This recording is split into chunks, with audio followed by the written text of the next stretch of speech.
Way back when I first started teaching in Galena, to encourage kids to come to Saturday school to get math tutoring, I would cook them pancakes. They weren't sourdough at the time, they were just crusties. And I would actually buy real bacon, which was pretty expensive at the store. And I had an electric griddle in my classroom, and I would cook the pancakes first. And then I would cook the bacon, and I was always afraid that the smoke alarm would go off because the bacon would just start smoking. It would be really hard to clean because the grease would kind of overflow in the little trap in the griddle. And I did the bacon for a long time, and then one day I was just like, oh, I ran out of bacon, so I'll just use Spam. And then Spam on an electric griddle is way easier.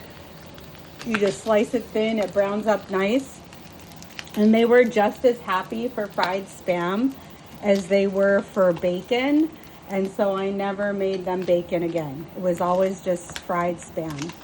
And anytime you do something with love, you'll be remembered for it. So over my years of teaching, I've made my students mousse soup, blueberry delight, pancakes and Spam.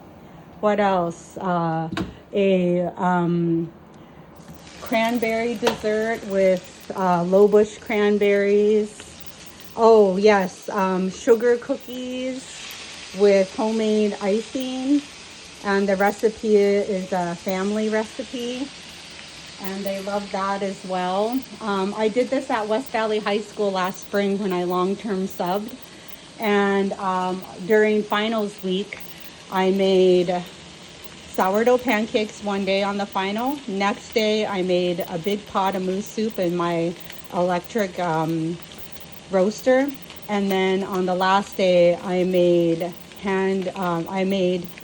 sugar cookies from scratch with homemade icing, and they were all in the shape of hearts. And all of those little things made my students remember me. And one of my students even asked me this year, are you going to make us sourdough pancakes again? So that's love. That's what it's all about, making connections with food.